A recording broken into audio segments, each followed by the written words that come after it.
Selama ini orang selalu bilang, meskipun kita jatuh dalam dosa, asalkan Anda berbuat yang dikenan oleh Allah, Anda diberkati.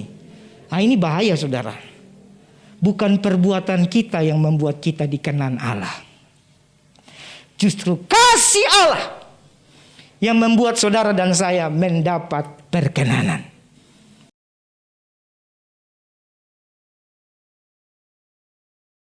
Our Father in Thank heaven, you, Lord, in the name of Jesus. help me please for today. Bless our family. Amen.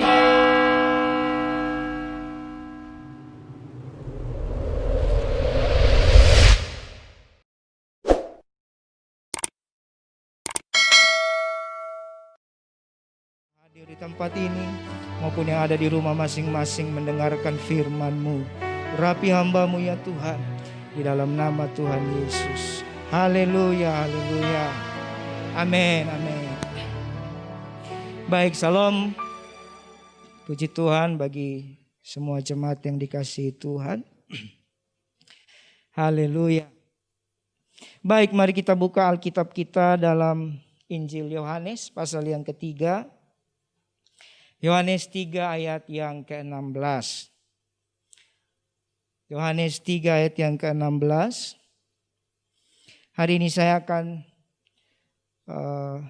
sama-sama dengan saudara merenungkan tentang kasih Allah dan iman. Yohanes 3 ayat yang ke-16, ini ayat favorit. Harusnya setiap orang percaya sudah sangat hafal dengan ayat ini. Kita baca bersama. Baik, sudah. Kita baca bersama. 1, 2, ya. Karena begitu besar kasih Allah akan dunia ini, sehingga Dia telah memberikan anaknya yang tunggal, supaya setiap orang yang percaya padanya tidak binasa, melainkan memperoleh hidup yang kekal. Amin.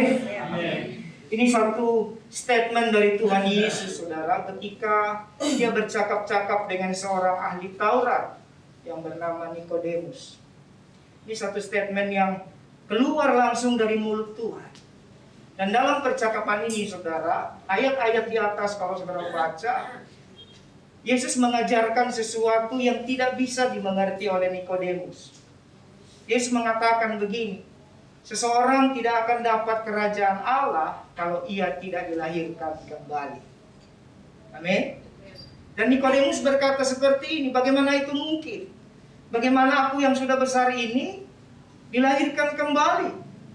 Apakah aku harus masuk lagi ke dalam rahim ibuku? Dan sebagainya, dan sebagainya. Lalu Yesus katakan kembali, seseorang yang tidak dilahirkan oleh air dan roh, dia tidak akan mendapatkan hidup yang kekal. Kurang lebih seperti itu, saudara bisa baca ayat di atas. Dan pernyataan ini begitu membingungkan Nikodemus, seorang yang pintar, saudara, seorang guru. Dan ada satu ayat, kalau saudara lihat lagi, dalam Yohanes 3, di ayat 12. Saya bacakan buat saudara. Kamu tidak percaya waktu aku berkata-kata dengan kamu dengan hal-hal duniawi. Ternyata bicara dilahirkan, itu masih bicara hal-hal duniawi, saudara. Ya. Bagaimana kamu akan percaya kalau aku berkata-kata dengan kamu tentang hal-hal surgawi? Jadi Tuhan Yesus sedang menggiring, sedang memberi satu pemahaman kepada Nikodemus, saudara. Dan sebelum dia memberi pemahaman kepada Nikodemus, dia mencoba meruntuhkan, dia mencoba menghancurkan, dia mencoba memberikan satu pengertian baru, sudut pandang baru kepada Nikodemus. Bahwa kerajaan Allah tidak seperti yang ada dalam pikirannya. Amin. Kerajaan Allah tidak seperti pengetahuan yang dia simpan, yang dia pegang selama ini. Kerajaan Allah tidak bicara tentang apa yang kita bisa buat. Kerajaan Allah tidak bicara apa yang kita bisa persembahkan. Tidak, saudara. Karena selama ini ternyata Nikodemus itu masih memegang paham-paham itu. Dan saya percaya tidak sedikit dari orang Kristen zaman ini yang sudah hidup dalam kasih karunia, tapi sepertinya masih memiliki pemahaman seperti Nikodemus. Seolah-olah kerajaan Allah itu kita dapat raih kalau kita melakukan sesuatu yang berkenan kepada Allah. Tapi di tengah-tengah percakapan itu, di ayat ke-16 tadi yang merupakan ayat bacaan kita, ini adalah berkat besar. Tuhan memberitahukan kepada Nikodemus, apa katanya? Karena begitu besar kasih Allah. Saudara yang saya kasih, saya mau beritahu kepada saudara, segala macam masalah dalam dunia ini, selama dunia ini ada, masalah itu silih berganti, dia tidak akan pernah berakhir. Hukum dosa membuat selalu ada masalah. Amin. Hukum dosa ketika kita diusir dari Taman Eden, itu membuat selalu ada pergumulan. Mau saudara punya titel atau tidak punya titel, orang kaya atau bukan orang kaya, saudara akan punya banyak masalah. Saya mendoakan bahkan semakin banyak kekayaan, semakin banyak masalah. Kasih karunia Tuhan 3 bulan kurang lebih kita tidak pelayanan. Pelayanan banyak, tapi sebagai hamba Tuhan harus taat sama pemerintah, jadi kita tidak terima pelayanan. Baru bulan akhir Juni lah ya. Juni begitu PSBB transisi ya, mulai perlahan-lahan kita doakan. Nah kemarin saudara, minggu lalu saya doakan orang yang sangat kaya. Dia tidak beritahu berapa investasinya ya. Dia hidup dari investasinya 1 bulan itu, 1 bulan dia hidup dari bunga investasinya itu hampir 500 juta. Kira-kira dia investasikan berapa? Nah, coba saudara pikir. Pantasan Alkitab bilang yang kaya makin kaya kan?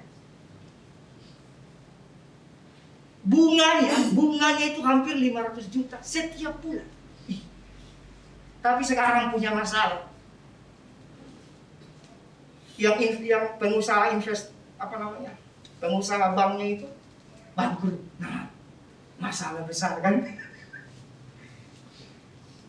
Saya kemarin saudara lihat rekening, lebih besar administrasi daripada bunga. Aduh, sakit hati saudara. Tapi masalah saya cuma itu, administrasi berapa ya? 17.000 ya. Nah, kurang lebih 17.000, nggak sakit hati saudara. Ini tiba-tiba investasinya habis. Kalau ratusan juta tiap bulan, itu jangan-jangan ratusan miliar atau triliun itu. Triliun kayaknya saudara. Ya sedih lah. Kita cuma 17.000 ya, cincai lah ya. Nggak masalah. Kadang-kadang saudara rekening berkurang karena tiap bulan dipotong administrasi kan. Nah artinya masalah itu ada. Tapi saya dapat rema luar biasa di ayat ini. Ternyata semua masalah, semua pergumulan, semua yang ada di bumi ini, jawabannya cuma satu. Dunia ini cuma membutuhkan kasih Allah. Amin. Sakit penyakit, kemiskinan, kebangkrutan, pertikaian, peperangan, jawabannya cuma kasih Allah. Dunia ini tidak butuh obat corona. Ketika ditemukan obat corona, ada virus lain lagi kan? Kita doakan tidak ada, tapi namanya manusia semakin jahat. Alkitab berkata begitu. Dunia tidak butuh obat, dunia tidak butuh uang yang banyak, dunia tidak butuh kepintaran manusia, dunia tidak butuh segala macam itu. Yang dibutuhkan dunia cuma apa? Kasih Allah. Ini yang Tuhan ajarkan sama Nikodemus. Kasih Allah. Karena begitu besar kasih Allah akan dunia ini. Kenapa yang dibutuhkan dunia ini kasih, saudara? Ternyata Tuhan menciptakan seluruh bumi itu dari kasih Allah. Jadi dimulai dari awal sampai ujung cerita itu kasih Tuhan. Ujung cerita kan kita hidup bersama-sama dengan Dia. Amin. Hidup bersama-sama dengan Dia itu kasih Allah. Dan dunia diciptakan dimulai dari kasih Allah. Karena ada kasih, lahirlah inisiatif Tuhan. Jadi inisiatif yang baik, inisiatif yang mulia, inisiatif yang berharga, inisiatif yang punya nilai kekekalan dimulai dari kasih Allah. Makanya setiap hari kalau saudara perhatikan waktu Tuhan menciptakan, saudara baca dalam Kejadian pasal 1, tidak usah dibuka, saudara ingat saja. Saya ambil satu contoh, Kejadian 1 ayat 12 pada hari ketiga. Dikatakan Allah melihat semua itu baik. Jadilah hari ketiga. Waktu Tuhan menumbuhkan tanaman-tanaman. Hari keempat, hari kelima, hari pertama sampai semuanya. Selalu di setiap ayat itu ada kata, lalu Allah melihat semua itu baik. Berarti semua penciptaan lahir dari kasih Allah. Jadi tidak lahir dari kayak buang waktu. Contoh, zaman PSBB ini ya, banyak orang tiba-tiba jadi YouTuber kan. Karena tidak ada kerjaan. Lahir tiba-tiba. Tidak salah, itu baik saudara ya. Tapi Tuhan tidak saudara. Betul-betul inisiatifnya itu lahir dari dirinya. Makanya dalam kitab 1 Yohanes dikatakan Allah itu kasih. Jadi seluruh hidup Allah, seluruh inisiatif Allah itu kasih. Jadi bumi ini diciptakan karena kasihnya. Bahkan saudara di dalam amarahnya Tuhan, waktu manusia Adam dan Hawa jatuh ke dalam dosa ya, Kejadian pasal 3. Dalam amarahnya, saudara perhatikan baik-baik. Dalam amarahnya masih ada kasihnya. Bayangkan kalau kita saudara disakiti, dihianati. Yesus kan Tuhan pada waktu itu masih Tuhan ya, Tuhan Allah ya. Itu kan dihianati, betul?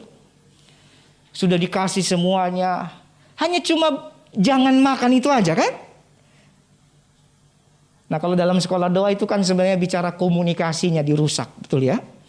Jadi dihianati. Kira-kira kalau saudara dihianati, bisa kayak Tuhan gak? Pasti kalau dihianati pasti drama Korea kan? Aku kan udah kayak anjing yang kejepit. Tapi Tuhan tidak saudara. Ketika Tuhan dihianati, Tuhan marah. Dia punya otoritas. Dia hukum Adam, Hawa dan ular. Tapi saudara perhatikan hukuman itu. Dalam hukuman itu ada kasih loh.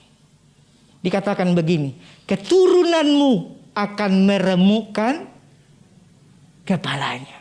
Itu kasih Tuhan. Ular hanya dikatakan keturunanmu akan menggigit tumit. Tuhan tidak mau ular yang meremukkan kepala kita. Ular ada di bawah. Kenapa? Di hari yang lain, selain Tuhan melihat itu baik, khusus kepada manusia hari ke-6, di Kejadian 1 ayat 28, saudara bisa lihat, dikatakan Tuhan memberkati mereka. Nah, ini luar biasa. Jadi Tuhan memberkati. Makanya di tengah amarahnya pun, dalam hukuman itu Tuhan tidak mau manusia itu dikalahkan oleh ular atau setan. Tuhan sudah menubuatkan jauh ke depan bahwa kita yang akan remukkan ular. Amin. Bahwa kita yang akan hancurkan dan kalahkan setan. Itu berkatnya. Dan ada satu berkat lagi yang mungkin kita lupa. Dalam Kejadian 3 ayat 21 boleh ditampilkan. Ini cinta Tuhan loh. Saya baca ayat ini kelihatan kitab Kejadian sepele. Tapi kalau saudara mengerti yang dibutuhkan dunia ini kasih. Dimulai dari manusia jatuh dalam dosa pun ada kasih Allah. Lihat. Dan Tuhan Allah membuat pakaian. Tuhan Allah membuat pakaian dari kulit binatang untuk manusia dan untuk istrinya itu. Luar biasa. Tuhan tahu gara-gara mereka melanggar firman Allah, mereka memiliki kesadaran akan dosa, mereka telanjang. Betul? Tapi Tuhan tetap melindungi mereka. Ini saudara, saya mencoba saudara melihat lagi ke belakang dulu. bahwa kasih Allah itu jauh lebih besar dari pengertian kita. Dalam segala kehancuran, Tuhan siapkan yang terbaik. Tuhan membuat pakaian loh. Padahal manusia itu sudah buat pakaiannya sendiri. Baca Alkitab. Dia juga sudah buat pakaiannya sendiri. Sesungguhnya ketika aku mendengar engkau ada di taman ini, aku sembunyi karena aku telanjang. Lalu dia membuat dari cawat berduri kan? Karena Tuhan tahu perlindungan manusia terbatas. Tapi pakaian buatan Tuhan itu punya makna yang dalam.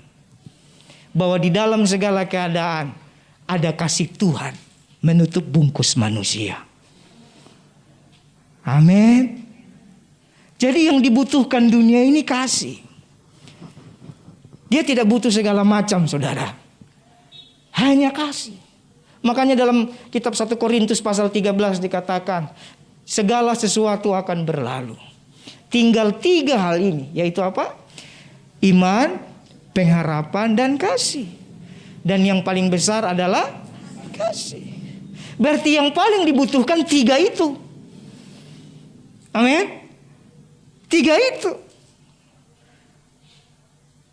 Tetapi kasih itu pemberian Allah. Ini luar biasa, saudara. Jadi dari awal penciptaan sampai Yesus datang itu manifestasi dari kasihnya. Dia rela, saudara, tanggalkan wujud aslinya, tanggalkan kebesarannya dan jadi sama seperti kita. Filipi pasal 2 ayat 10. Dia mau jadi sama seperti kita yang berdosa ini, saudara. Itu namanya kasih. Amin. Jadi seberapa banyak pun uang saudara, atau saudara nggak punya uang pun, kalau saudara sudah mengalami kasih Allah, itu segala-galanya. Itu segalanya, saudara. Dan sesungguhnya yang membuat saudara bisa semakin kuat dalam Tuhan, kalau saudara menyadari kasih itu segala-galanya. Kalau saudara masih mau menambahkan yang lain, nah ini bahaya. Itu yang membuat kita tidak bisa tegap berdiri. Itu yang membuat kita tidak bisa berpaut hanya kepada Tuhan. Dalam segala keadaan, taruh dalam hati dan pikiranmu bahwa kasih Allah segala-galanya. Nah, kita akan masuk kepada poin pembahasan kita. Kenapa kasih Allah itu segalanya, saudara? Kenapa yang dibutuhkan manusia, yang dibutuhkan dunia, yang dibutuhkan alam semesta ini kasih? Kenapa, saudara? Dari ayat ini dikatakan, karena begitu besar kasih Allah, sehingga setiap orang yang percaya kepadanya tidak binasa. Ternyata Bapak Ibu, saudara boleh catat, poin pertama. Kenapa kasih Allah itu begitu penting? Karena kasih Allah lah yang membuat saudara dan saya mendapat perkenanan Allah. Ini saudara. Saya akan khotbahkan hari ini. Di dalam kasih itu ada perkenanan. Bahasa keren sekarang itu favor ya. Bahasa Inggrisnya. Selama ini orang selalu bilang, meskipun kita jatuh dalam dosa, asalkan Anda berbuat yang dikenan oleh Allah, Anda diberkati. Nah ini bahaya, saudara. Bukan perbuatan kita yang membuat kita dikenan Allah. Justru kasih Allah yang membuat saudara dan saya mendapat perkenanan. Nah ini penting. Mendapat perkenanan ini penting. Perkenanan dari apa? Saya akan cepat di sini dikatakan. Saya bagi 3 dengan cepat. Perkenanan untuk jadi hamba dulu. Kalau Anda tidak dapat perkenanan, Anda tidak bisa melayani Tuhan. Jadi hamba, perjanjian lama itu beda, saudara. Perjanjian lama itu, saudara, orang yang jadi hamba itu budak, itu melayani bukan dari dirinya. Halo? Kalau zaman sekarang kita melayani dari diri kita, betul nggak? Kita mau buat apa? Kenapa zaman sekarang ini kita bisa melayani dari diri kita? Kita bisa buat A, buat B. Perkenanan. Zaman dulu saudara tidak bisa. Saudara tidak bisa buat sesuatu dari diri saudara. Apa kata Tuhan? Buat. Harun, coba baca kitab Keluaran, sudah mendapat berkat besar menjadi imam sampai selama-lamanya. Keturunannya harus menggantikan posisi itu. Tapi ada aturannya, betul? Anak Harun siapa? Nadab, Abihu, Itamar, dan Eleazar. Yang sudah ditahbis, dipersiapkan menggantikan Harun, Nadab dan Abihu. Saudara tahu kisah itu? Tapi saudara tahu, Nadab dan Abihu mati. Itu yang sudah ditahbis saja dibunuh Tuhan di kemah pertemuan. Ini kalau saya buka ayatnya panjang, saudara cari aja, ketik di HP, Nadab dan Abihu, itu Keluaran. Mati saudara. Kenapa? Dan di dalam Bilangan pasal 3 itu lebih jelas. Mereka mengorbankan api asing. Mereka mempersembahkan api asing. Api asing itu apa? Yang tidak sesuai kehendak Allah. Dibunuh Tuhan. Bayangkan saudara. Tapi Tuhan masih berkenan. Dia bilang sama Harun, panggil itu saudaranya. Itamar dan Eleazar ya. Itu yang menggantikan. Jadi Bapak Ibu Saudara, bukan perbuatan kita. Sekarang kita bisa buat segala macam, betul nggak? Kenapa? Dapat perkenanan. Nah ini keren. Jadi saudara harus mengerti kata perkenanan itu bukan sesuatu yang datang dari kita. Tapi perkenanan itu pemberian Allah. Saudara buka dulu satu ayat. Dalam Imamat 19 ayat 5.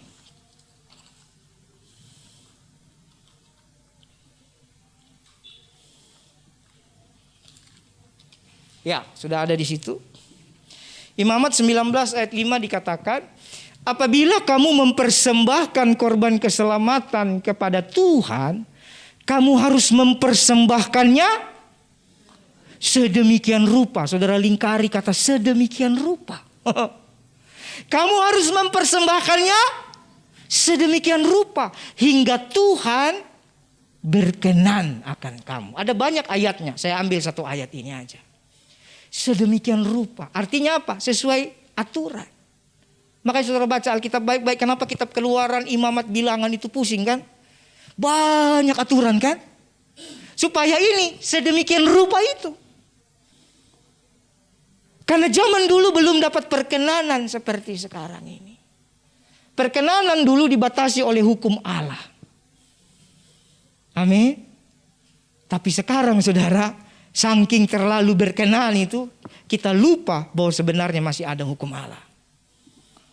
Sekarang segampang-gampangnya aja kan. Perkenanan itu tidak diukur dari kepintaran saudara, tidak. Perkenanan Allah tidak diukur dari berapa banyaknya persembahanmu. Kayak sekarang pendeta kan, dari pengusaha karena kaya diangkat jadi pendeta. Enggak saudara. Di hadapan manusia kita berkenan. Di hadapan Tuhan perkenanan itu kasih karunia. Amin. Jadi saudara pahami dulu.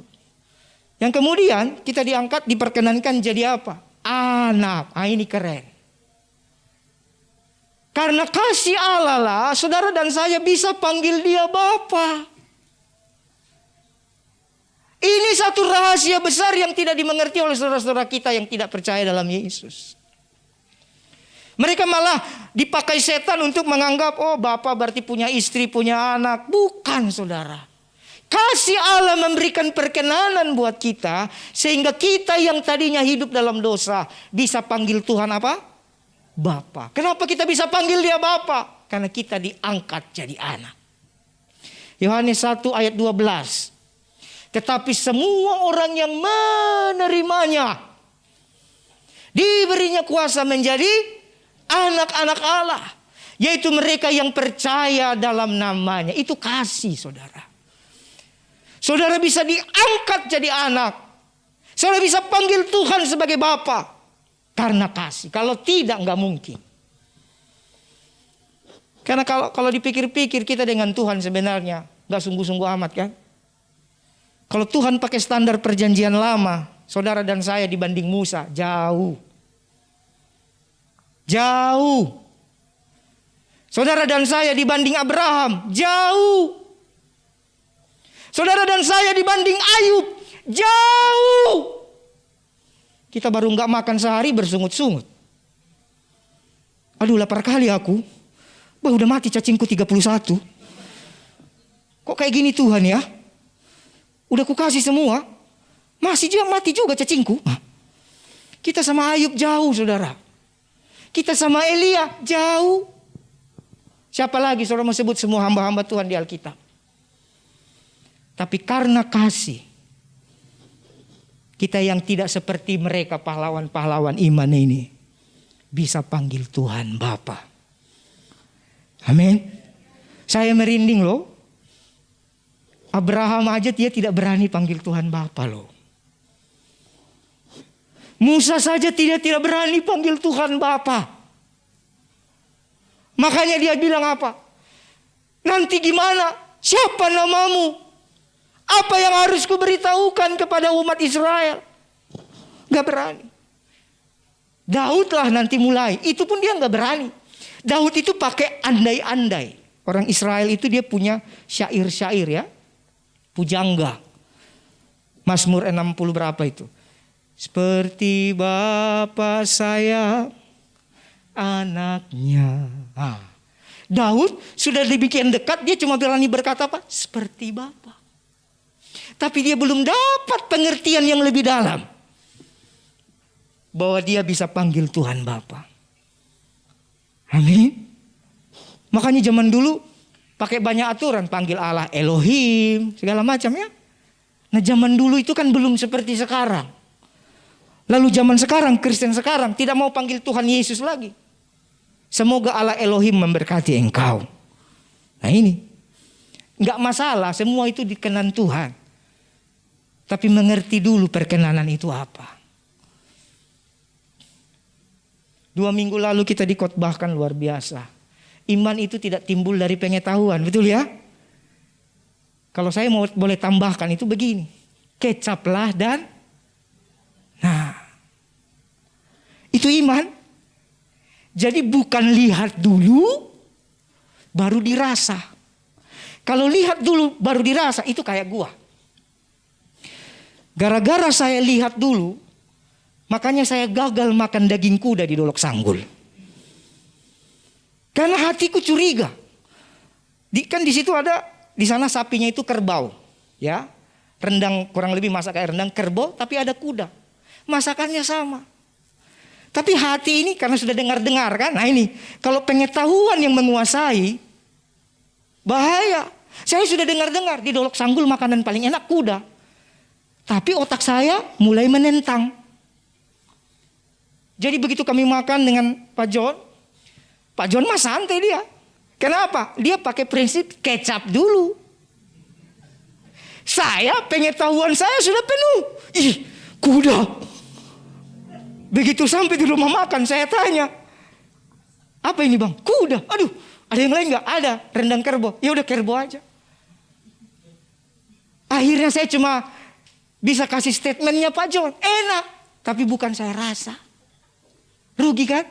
Sekarang saya mau ke sana lagi. Pengen cobain. Corona. Tambah susah kan? Jadi saudara, ketika pengetahuan saudara yang menerjemahkan ke dalam hati saudara, rugi. Tapi kecap dulu baru lihat. Rasakan dulu, amin. Makan aja. Makanya mulai sekarang saya belajar makan aja dulu. Tapi kemarin di Malaysia gagal juga. Mereka masak itu apa? Labi-labi. Labi-labi itu sejenis kura-kura. Begitu saya lihat punggungnya, aduh saya sudah mau muntah. Memang orang kalau pengetahuan duluan tuh bahaya. Mereka bilang, ayo pastor ini makan nih enak nih. Khusus nih ya bahasa Malaysia gitu. Pak John mantap-mantap, dia mantap-mantap terus. Karena dia sudah terlatih kecap dulu. Nah iya saya cuma ambil kuahnya. Itu pun saudara kuah doang. Ini kayak mau mual sendiri. Cuma namanya di depan orang ya kita tahan-tahan. Untung di situ makanan banyak. Jadi banyak hal yang kita bisa rugi kalau kita izinkan pengetahuan. Jadi Tuhan mau mengajarkan Nikodemus, perkenanan Allah itu datang dari kasih-Nya. Amin. Nikodemus yang tahu segala hukum-hukum, melakukan hidup dengan segala hukum-hukum itu tanpa masuk dalam kasih Allah yang besar, dia tidak berkenan kepada Tuhan. Ini yang kita harus mengerti. Amin. Dan perkenanan ini jauh lebih mahal daripada sekedar daging kuda. Atau lagi-lagi. Itu cuma ilustrasi. Bisa nangkap ya? Itu cuma ilustrasi. Jadi saudara, kita diangkat jadi anak. Jadi kita diangkat jadi anak saudara. Itu karena apa? Perkenanan itu membuat saudara tidak jadi dibinasakan. Dosa membuat kita harus binasa. Amin. Tapi kasih Allah menutup itu semuanya. Jadi kasih Allah itu yang membungkus seluruh dunia. Sehingga ketika Tuhan melihat orang yang percaya kepadanya, dia tidak lagi melihat dosa itu. Tapi dia melihat apa? Kasih Allah. Nah, ini sama seperti yang pakai masker, pakai face shield. Tadi Ibu Gembala suruh saya pakai. Kayak gimana gitu ya. Saya pakai kacamata aja udah ngap. Tambah lagi itu. Wah, tambah ngap saya. Jadi saya pikir sudahlah, gak usah, terima kasih banyak. Itu. Jadi ketika saudara pakai masker, pakai face shield ini, yang kita lihat apa? Maskernya. Jadi perkenanan itu seperti itu. Orang yang percaya Yesus, yang Tuhan lihat itu kasih-Nya. Makanya saudara dan saya dapat perkenanan. Amin. Jadi berhenti punya pola pikir apa yang saudara buat, apa yang saudara lakukan itu membuat berkenan. Tidak. Yang membuat kita berkenan kasih karunia Allah itu. Nah kalau saudara menyadari itu barulah kita buat yang baik. Jadi ini kebalikan dalam perjanjian lama. Dulu buat ini buat itu. Sedemikian rupa loh. Jangan sampai salah. Ada satu ayat lagi di Keluaran 28 kalau tidak salah. Seorang imam harus selalu menggunakan patam. Nah ini patam ini kayak face shield nih. Patam di dahi. Itu sebagai petunjuk. Kalau dia mempersembahkan tanpa patam itu, dia tidak berkenan. Harus pakai. Kalau enggak selesai. Terlalu banyak aturannya. Wah, luar biasa. Nah, satu lagi sebelum kita masuk poin berikutnya. Ternyata perkenanan itulah kalau saudara sudah menyadari kasih Allah itu akan menuntun saudara, mengajar saudara lebih jauh. Perkenanan Allah lah yang membuat selanjutnya persembahan saudara diterima. Nah, ini. Jadi bukan seberapa besarnya, bukan kecilnya, tapi perkenanan Allah yang membuat persembahan saudara diterima. Ayatnya di mana? Tapi kasih Allah itu saudara, nanti Tuhan akan giring kemana dulu perkenanan itu. Apa tujuan Tuhan membuat saudara masuk dalam perkenanan sehingga selanjutnya persembahan saudara diterima? Saudara buka ayat favorit GBI Taman Elang. Yesaya 56 ayat 7. Yesaya 56 ayat 7 dan 8 kalau tidak salah. Nah, mereka akan kubawa ke gunungku yang kudus dan akan kuberi kesukaan di rumah doaku. Jadi perkenanan Allah itu tujuannya adalah untuk membuat saudara bisa mengenal Allah. Itu dulu. Dia berikan kasih-Nya, dia berikan perkenanannya supaya saudara bisa bergaul mengenal Tuhan. Dan bergaul mengenal Tuhan itu di mana? Berdoa. Naik ke gunung kudus. Ini yang dikatakan akan kuberi kesukaan. Sebenarnya kasih itu bukan untuk buat saudara kaya. Perkenanan itu bukan untuk membuat saudara berhasil. Bukan. Perkenanan itu bukan untuk saudara menjadi orang yang dipakai Tuhan luar biasa. Bukan. Itu bonus. Perkenanan itu supaya saudara layak naik ke gunung kudusnya Tuhan. Tanpa kasih Allah yang besar, tanpa perkenanan itu, saudara tidak akan pernah bisa naik ke gunungnya Tuhan. Gak bisa. Saudara mau puasa 50 hari, 40 hari, setahun. Tanpa kasih Allah itu, tidak akan pernah bisa naik saudara ke gunung itu. Gak bisa. Saya pernah bertemu secara langsung, bahkan berdoa buat Saifuddin Ibrahim. Tahu kan? Baru kali ini saya kasih tahu kan. Di Nias. Waktu KKR. Luar biasa itu orang. Ada dua statementnya yang sampai hari ini membekas buat saya. Waktu saya doakan dia, tiba-tiba pernyataan Tuhan datang. Nanti Bapak akan digoncang, mengalami banyak sekali padang gurun. Hamba Tuhan ini tertawa saudara. Padahal jangan-jangan dia baru bertobat dari saya loh. Dia tertawa, dia bilang, puji Tuhan. Kalau aku layak memikul salib, puji Tuhan. Itu iman. Yang kedua, tahu apa statementnya? Saya belajar banyak kitab suci saya. Doktor kan? Guru besar. Saya lakukan semuanya. Tapi saya baru mengerti. Perkenanan Yesuslah yang membuat saya sekarang berlayak di hadapannya. Kurang lebih itu statementnya. Dia sudah hidup seperti aturan-aturan yang dia percaya. Tapi baru dia sadari perkenanan itu dalam kasih Tuhan. Amin. Jadi kasih Allah perkenanan itu membuat saudara bisa berdoa. Membuat saudara bisa bergaul dengan dia. Itu perkenanannya. Jadi saudara buang itu pikiran, Tuhan berkenan kepada saya. Saya lagi punya cita-cita mau beli rumah besar. Saya sudah hidup baik pasti Tuhan berkenan. Buang itu. Itu bukan perkenanan. Itu apa? Itu beban doa. Boleh saudara doakan, Tuhan saya pengen punya rumah yang baik. Boleh. Tapi perkenanan tidak dari situ. Perkenanan Tuhan supaya saudara masuk hadirat Allah. Kalau sudah masuk hadirat Allah, saudara baca kalimat berikutnya. Apa? Aku akan berkenan. Kita baca bersama ya. 1, 2, ya.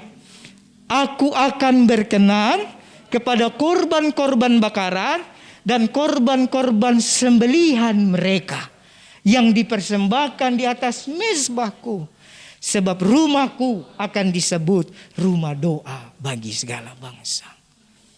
Semua persembahan baik yang jasmani maupun rohani, tujuannya adalah saudara lakukan karena pengenalan akan Tuhan. Supaya saudara, kalau sekarang kan sering di YouTube ya. Kalau saudara dengar ada khotbah-khotbah, ada pendeta yang melarang bayar perpuluhan, bla bla bla. Saudara ngerti ayat ini.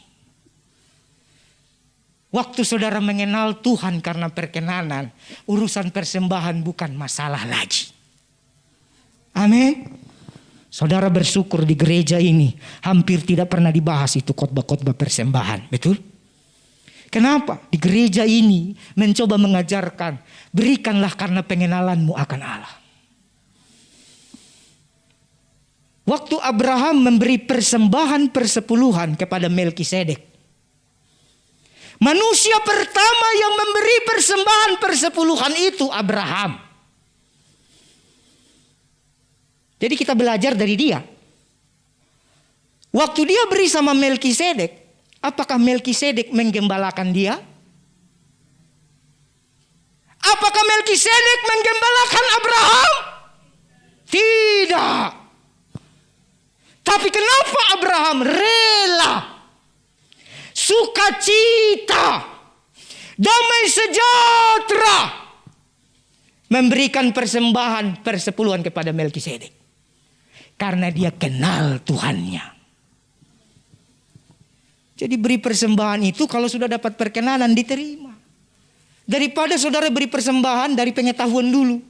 Katanya kalau ku tabur, Maleakhi 3 ayat 9 bilang, katanya kan, maka belalang-belalang pergi. Ku taburlah.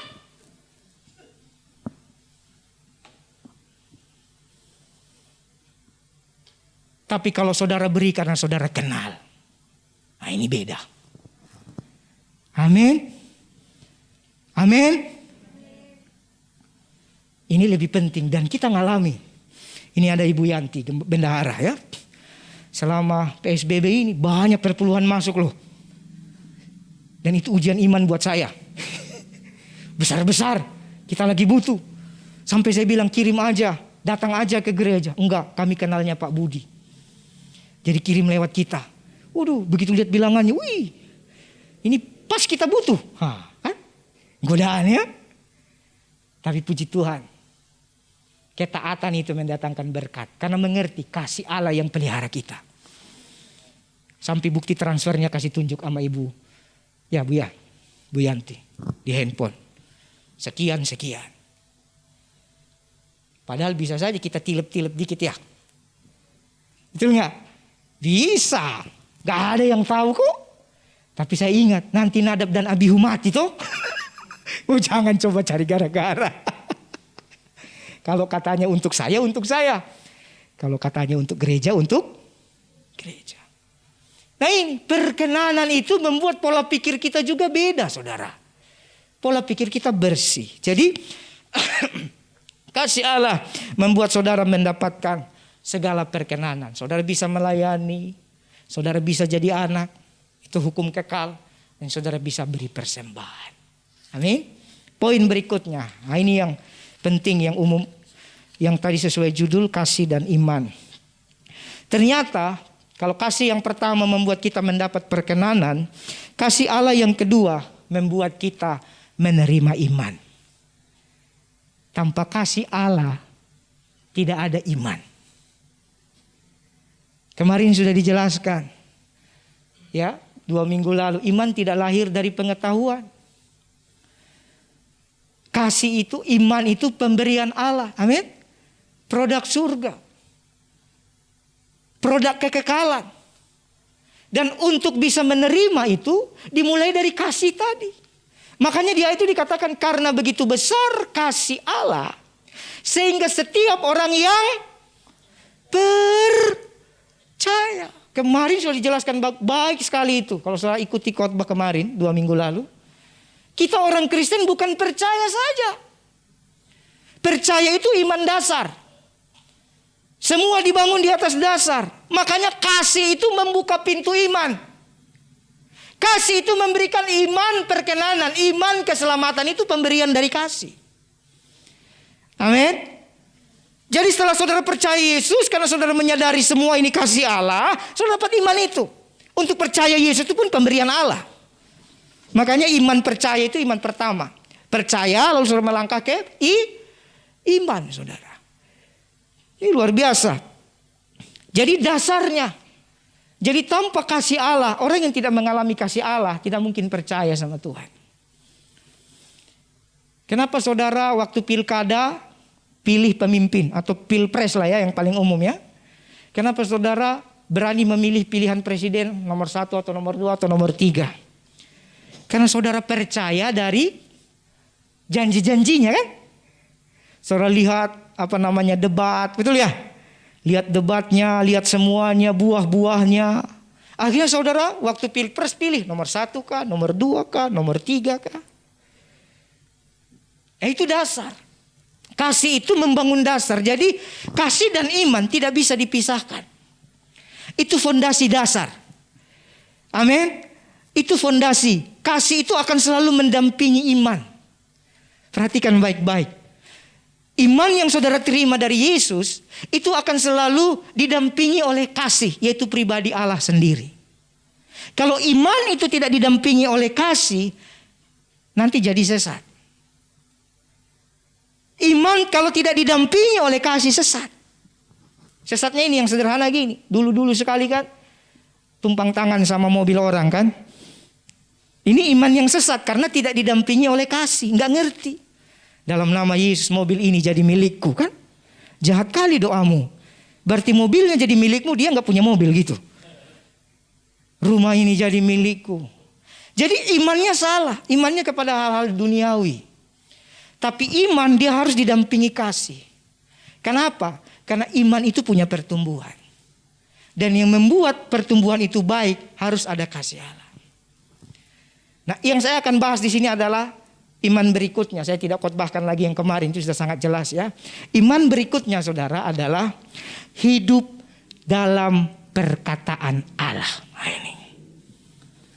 Iman pertama pemberian Allah, iman percaya. Amin. Tapi iman yang kedua yaitu saudara berani hidup dalam setiap perkataan Allah.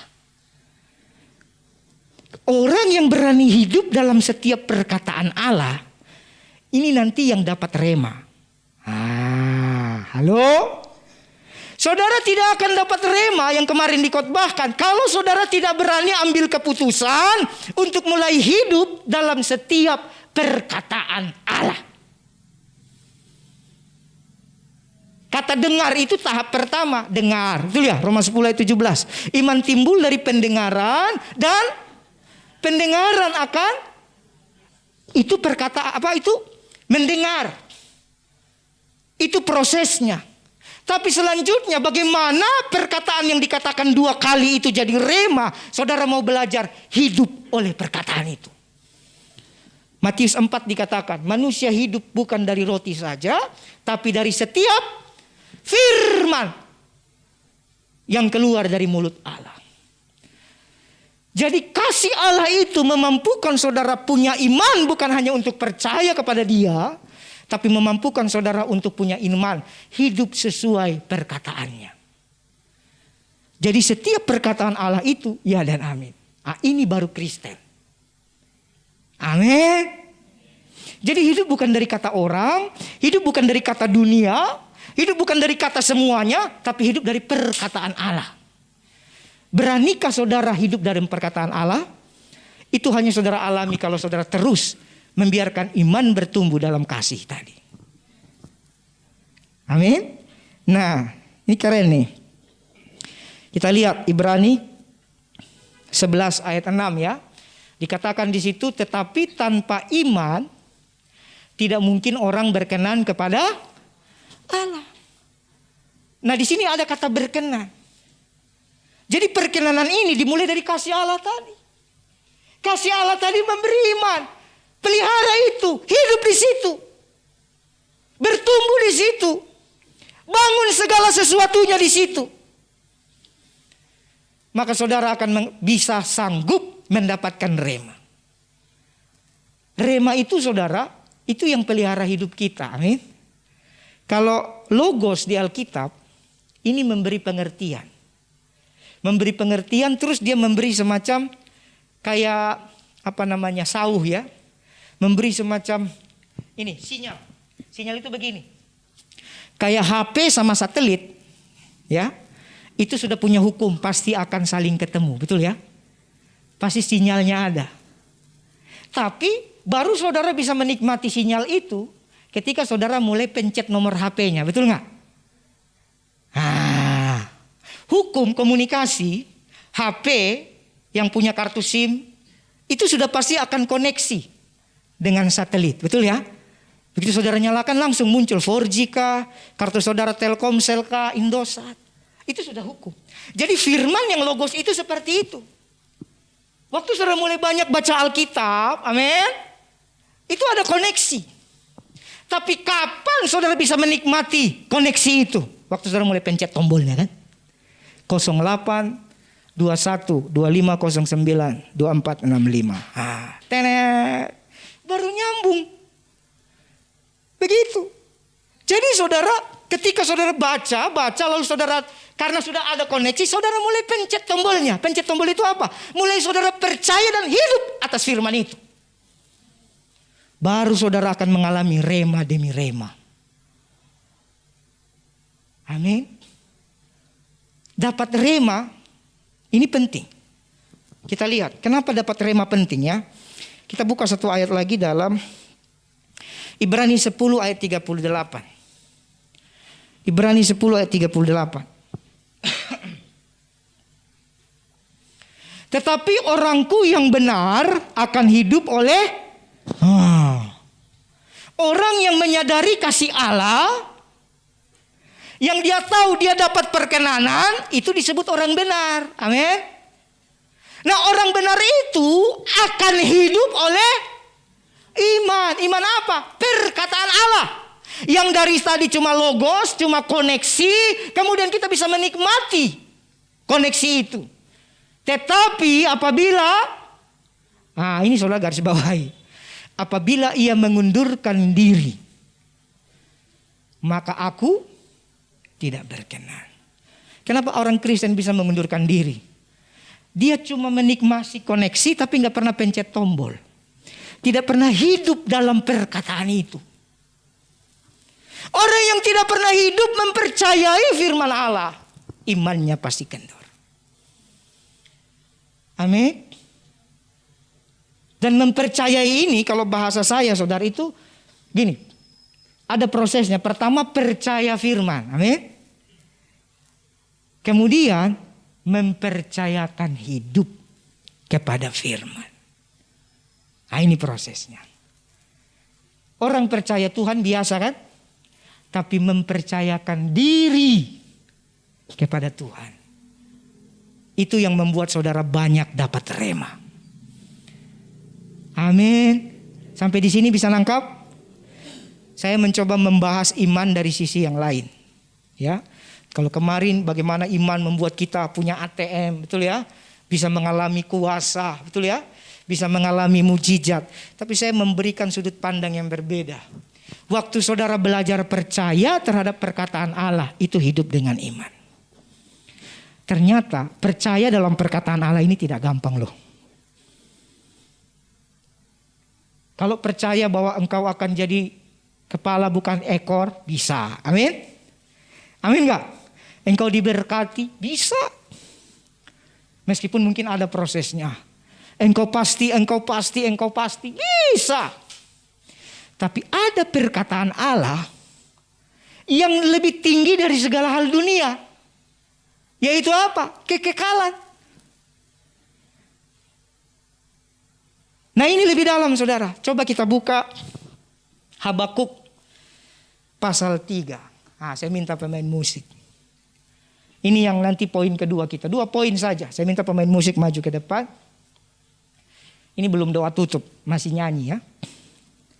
Habakuk 3 ayat 17 sampai 19. Keren sekali ayat ini. Ya, ada di situ. Sekalipun pohon ara tidak berbunga, pohon anggur tidak berbuah, hasil pohon zaitun mengecewakan. Sekalipun ladang-ladang tidak menghasilkan bahan makanan, kambing domba terhalau dari kurungan, dan tidak ada lembu sapi dalam kandang. Ayat selanjutnya. Namun aku akan bersorak-sorai di dalam Tuhan, beria-ria di dalam Allah yang menyelamatkan aku. Ini orang yang hidup dalam perkataan Tuhan. Rema lebih tinggi daripada dunia.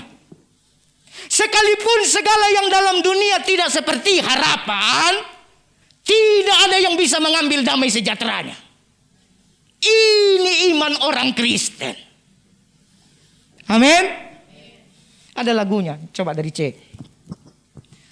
Tahu ya lagu itu ya? Nah, lagu lama.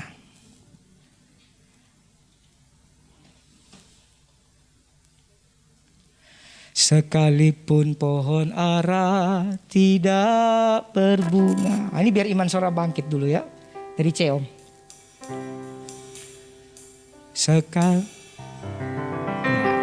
Sekalipun pohon ara tidak berbunga, pohon anggur tidak berbuah, hasil pohon zaitun mengecewakan, ladang ladang tak menghasilkan,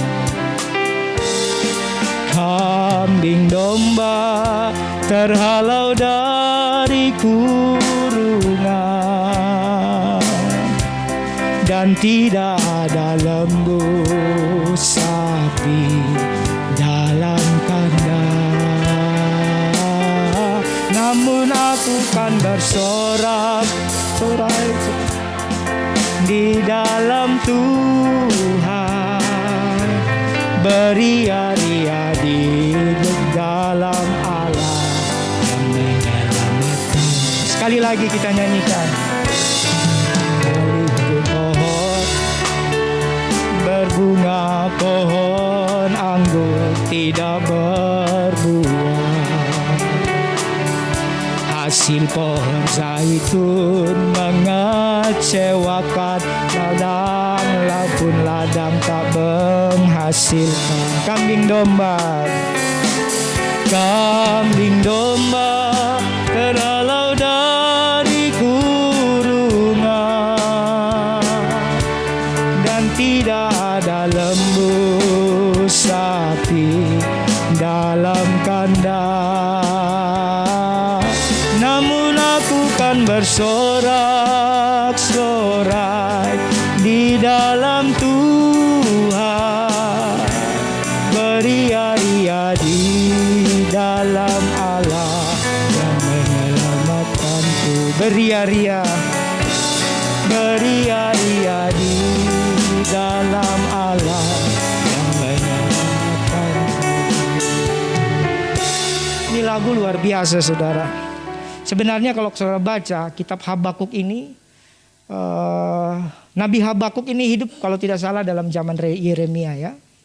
Kalau Yeremia diutus untuk bangsa Yehuda apa gitu, tapi Nabi Habakuk dia berbicara bagaimana orang Yehuda berhadapan dengan kejahatan bangsa Babel ya, orang-orang saleh pada zaman itu. Bagaimana Yehuda itu sudah jahat. Singkat cerita begitu ya. Tapi mereka masih lagi dihancurkan oleh bangsa Babel, lebih jahat lagi. Begitu. Tetapi saudara, Habakuk lewat dirinya sendiri sebagai nabi, dia berikan teladan. Orang yang percaya Tuhan, orang yang percaya kepada setiap perkataan Tuhan, dia tidak akan tergoncangkan dengan keadaan. Ini bagus saudara, dikatakan begini, sekalipun pohon ara tidak berbunga, pohon anggur tidak berbuah. Kalau saya tafsir, ilustrasikan zaman sekarang, ini bicara sesuatu yang saudara sudah kerjakan baik-baik. Saudara sudah tanam, saudara sudah tabur ya, tapi ternyata tidak berbuah, tidak berbunga. Artinya begini, saudara sudah habis-habisan tapi nggak dapat hasil. Saudara sudah buat semuanya, nggak dapat hasil. Masih mau bersyukur nggak?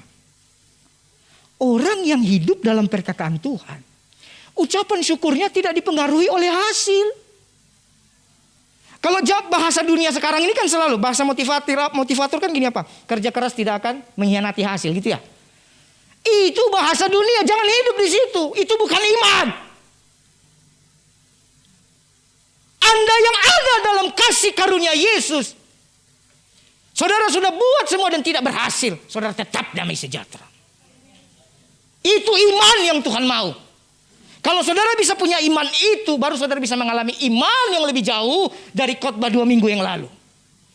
Bagaimana saudara bisa mengalami iman yang lebih jauh kalau damai sejahtera saudara masih dipengaruhi oleh hasil? Gak bisa. Amin. Apalagi? Hasil pohon zaitun mengecewakan, ladang-ladang tidak menghasilkan. Nah ini sudah sedikit lebih baik. Yang dia kerjakan berhasil sih, tumbuh sih, berbuah sih, tapi artinya apa? Rugi. Nah, kalau yang tadi benar-benar nggak berhasil, sekarang ada buahnya dikit, tapi Tuhan tidak mau sukacitamu, damai sejahteramu dipengaruhi oleh itu.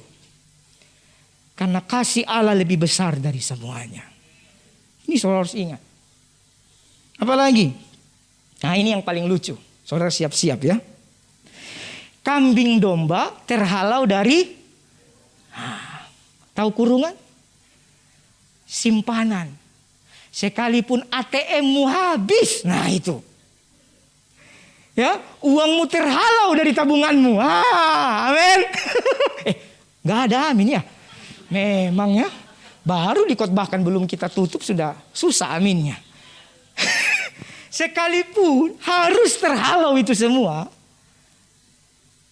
Alkitab berkata, aku akan bersorak-sorai. Ini artinya gini, iman itu kan tadi saya bilang produk surga.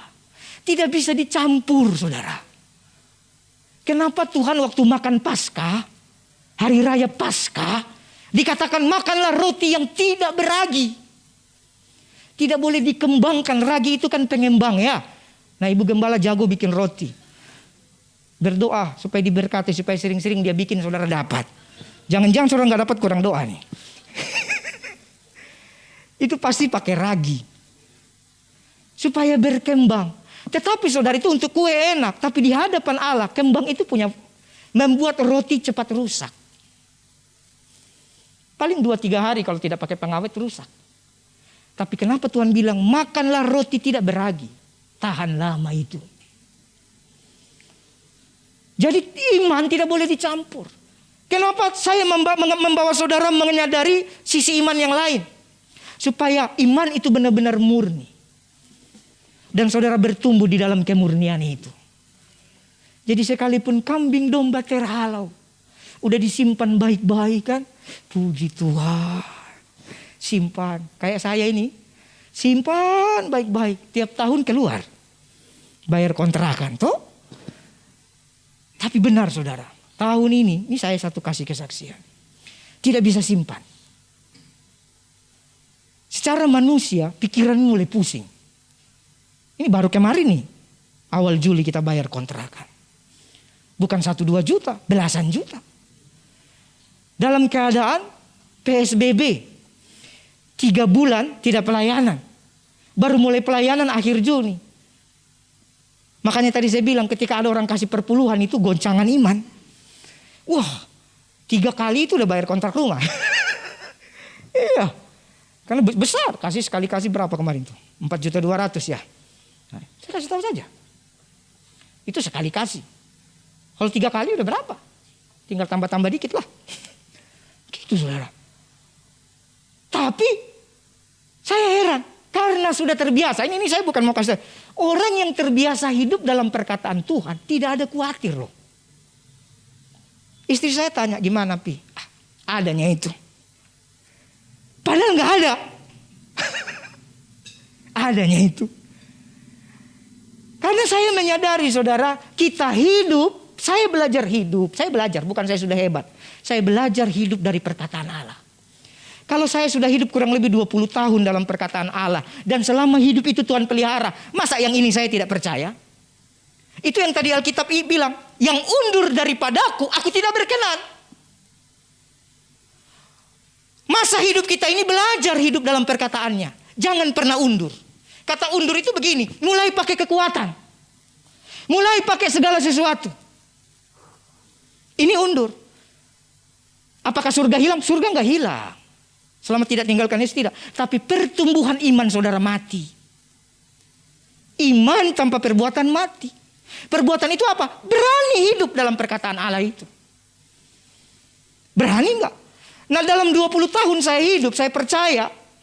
Saya hidup sudah di situ. Lebih bukan 20 tahun, saya enggak hitung lagi lah 20 tahunan.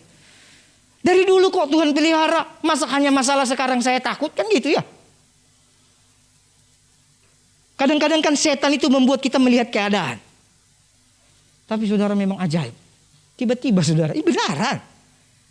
Ini direkam kan nanti masuk YouTube kan. Nah, biar jadi kesaksian bagi seluruh dunia. Saya diundang khotbah di salah satu perusahaan. 2 minggu lalu kalau tidak salah. Ucapan syukur. Jadi berapa tahun lalu saya doakan mereka. Tuhan kasih tahu begini. Betul. Jadi mereka ingat. Jadi saya aja udah lupa, saya pikir cuma doa biasa. Sebelum doa mereka bersaksi. Saya ingat dulu Pak Budi bilang begini. Oh gitu ya. Kita aja lupa, tapi pas dia ngomong ingat kan. Dan semua yang Bapak bilang benar. Sekarang terjadi bagi kami. Makanya kami undang Bapak. Nah sebagai manusia pasti punya pikiran macam-macam ya. Wah berkat ini kan. Tapi saya melayani biasa, saya gak mikir saudara. Betul. Dapat berkat. Namanya orang pelayanan hidup dari berita Injil. Betul ya? Dikasihlah berkat. Tapi ternyata untuk kontrak rumah bukan dari situ. Tiba-tiba Tuhan kirim orang datang di acara itu. Saya mau beritahu saudara. Belajar percayakan hidupmu sama Tuhan. Kasihnya yang pelihara kamu. Cintanya yang memelihara Anda. Bukan kehebatanmu dalam pelayanan, kemampuanmu dalam berusaha, kepintaranmu dalam pekerjaan, bukan. Tiba-tiba datang. Itu saudara pernah nggak pelayanan ibadah ucapan syukur jam 9 pagi, selesai jam 11 malam? Pernah? Saya sering. Saya sampai rumah hampir 12:30 pagi. Jadi entah bagaimana Tuhan utus orang-orang ini, datanglah mereka semua beberapa orang. Sehingga hari itu saudara, dari persembahan, ini jangan salah paham ya, dari persembahan yang undang ini ada untuk berkat kami. Persembahan itu untuk makan minum kami. Tiba-tiba yang orang utus, Tuhan utus ini, saya tidak tahu, itu bahasa saya ya. Selesai, dia bilang, Pak tasnya sini. Apa itu?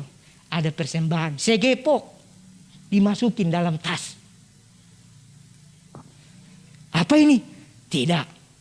Saya datang ke sini, saya dari kemarin-kemarin tuh mimpi Bapak terus. Nah, orang yang hidup dalam perkataan Tuhan, Tuhan bisa taruh mimpi kemana-mana loh. Hati-hati saudara. Bukan karena kita doakan, saya tidak ingat dia. Dimimpiin katanya. Buka tasnya Pak. Kenapa harus buka? Karena tebal. Kalau tipis kan kasih aja. Kalau tebal, buka tasnya Pak. Nah, itu iman saya goncang. Mau pengen buka segera kan gitu. Berapa ini?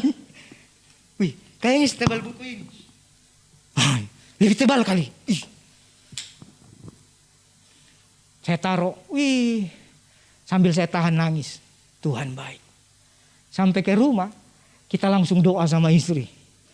Ternyata saudara, saya dapat terima. Bersyukurlah kalau saudara ada di padang gurun. Saudara baca di Alkitab, mujizat paling banyak itu di mana? Padang gurun. Ketika Anda diizinkan Tuhan melewati itu, jangan lepaskan kepercayaanmu. Di situ Tuhan pelihara engkau habis-habisan. Jadi persembahan dari yang undang itu untuk makan minum kita lah, untuk 1 minggu lah cukup lah. Tapi yang ini kontrak rumah. Cuma 2 hari aja di rumah. Langsung saya daripada terpakai telepon yang punya rumah. Bu, nomor rekening masih sama? Masih Pak Pendeta. Iya sudah, sebentar saya kirim. Terima kasih Pak Pendeta. Semangat kita kirim, udah selesai kirim, lemas lagi. Kambing domba terhalau dari kurungan. Nah ini saudara, orang yang mau mengerti perkenanan Allah, iman itu, amin, sanggup pelihara dia. Ini saudara. Ini jarang dikhotbahkan di banyak gereja. Tapi di gereja ini saudara akan sering dengar khotbah ini. Jangan izinkan kambing domba kau sibuk. Begitu dia terhalau, kejar. Kambingku, aduh dombaku. Jangan. Biar kalau memang terhalau. Tuhan yang atur. Lembu sapi tidak ada dalam kandang. Kata lembu sapi ini kan itu lebih tinggi ya. Itu bicara kebanggaan. Kehebatan. Ternyata di dalam iman, Tuhan juga proses kerendahan hati saudara. Soal tidak punya lagi yang dibanggakan, betul ya? Tidak punya lagi yang wih. Saudara harus tetap beria-ria. Ini saya suka cita menyaksikan. Ternyata kenapa? Karena tiap tahun Tuhan pelihara begitu. Sebagai hamba Tuhan ini kita manusia pakai akal ya. Saya coba tabung tiap bulan gitu. Tapi gak bisa. Karena pengeluaran terlalu banyak. Kan kita mau coba taruhlah ya. 1,5 juta tiap bulan atau 2 juta kita simpan. Setahun berapa itu? Kalau 1,5 juta hampir 20 juta ya. Ya cukup lah. Tapi gak bisa. Dulu saudara ongkos pakai pesawat. Ongkos kereta, makan, minum. Macam kalau ada pelayanan luar kota itu uang gak bisa pikir saudara. Habis itu semua. Gitu. Tapi aku akan beria-ria. Betul, tidak ada. Saya cuma belajar mengucap syukur. Amin. Nah ini lebih nyata. Habakuk itu yang dia khotbahkan di pasal 3 ini hidup dia. Hidup dia. Sekalipun semuanya tidak ada, aku akan bersorak-sorai. Amin. Nah ini perspektif iman yang saya tambahkan buat saudara. Mari tetap hidup dalam perkataan. Karena saudara tahu kasih Allah memberi perkenanan. Amin. Kalau saudara bisa ngalami itu, percayalah iman bertumbuh. Nanti ada iman selanjutnya, iman untuk melakukan mujizat. Ada. Bagaimana saudara Tuhan pakai melakukan mujizat kalau saudara sendiri belum berani hidup dalam perkataannya? Saudara praktekkan iman itu ke diri sendiri dulu. Kalau saudara sudah praktekkan ke diri sendiri, baru Tuhan berikan kasih karunia lebih buat saudara. Saudara hidup dalam mujizat. Tuhan pakai saudara melakukan banyak mujizat. Amin buat firman Tuhan. Mari kita berdoa. Haleluya. Kita angkat pujian. Kasih Allahku sungguh telah terbukti.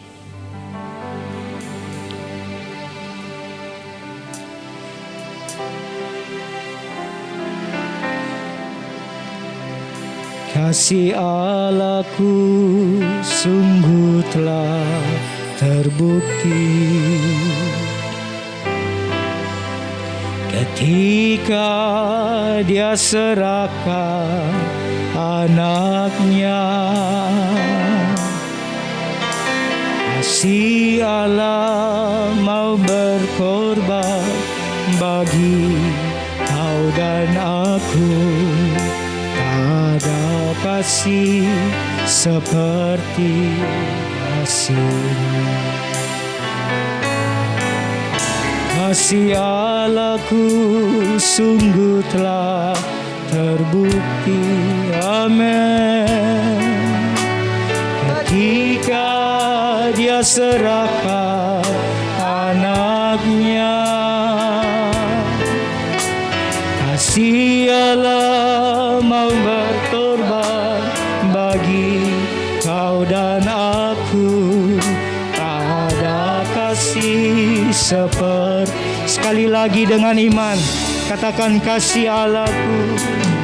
Kasih Allahku sungguh telah terbukti. Oh, ketika Dia serahkan anaknya. Amin. Kasih Allah mau berkorban bagi kau dan aku. Tak ada kasih seperti kasih. Bersyukur, bersyukur, bersyukur, bersyukurlah. Bersyukur karena kasih setiamu. Amin. Ku sembah, ku sembah, ku sembah dan ku sembah selama hidupku. Ku sembah kau Tuhan. Saya undang saudara bangkit berdiri. Kita nyanyikan lagu ini sebagai doa kita. Kasih Allah. Kasih Allahku sungguh telah terbukti. Amin, amin. Ketika Dia serahkan anaknya. Kasih Allah mau berkorban bagi kau dan aku.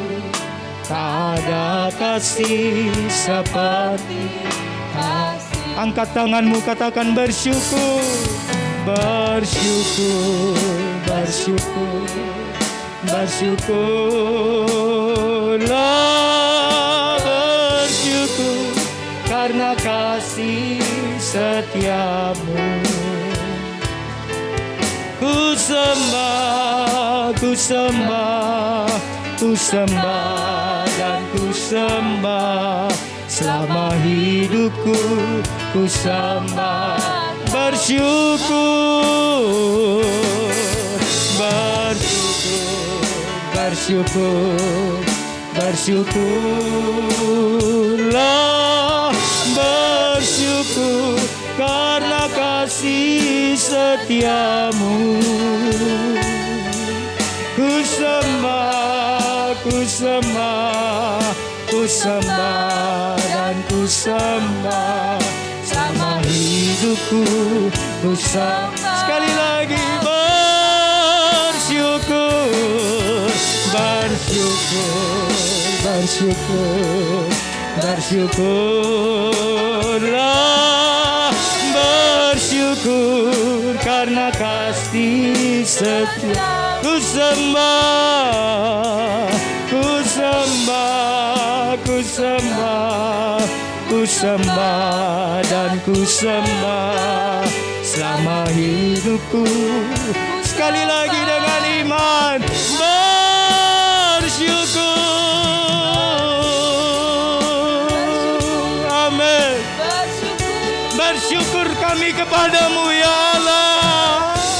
Oh, ku sembah, ku sembah, ku sembah, ku sembah dan ku sembah selama hidupku. Sekali lagi dengan lebih sungguh katakan bersyukur,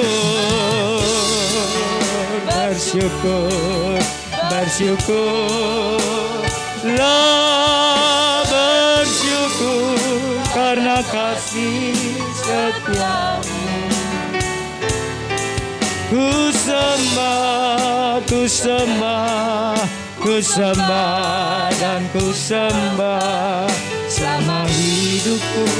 Ku sembah kau selama hidup.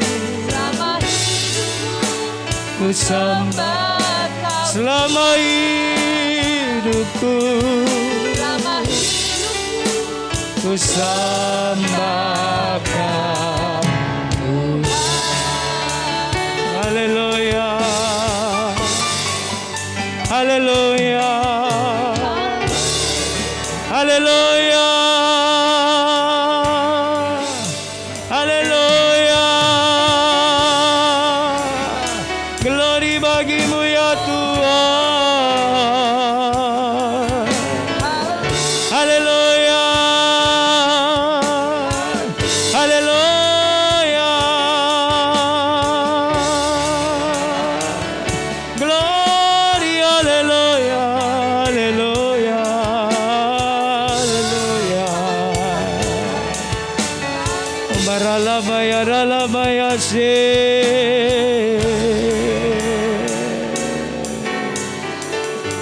haleluya Tuhan.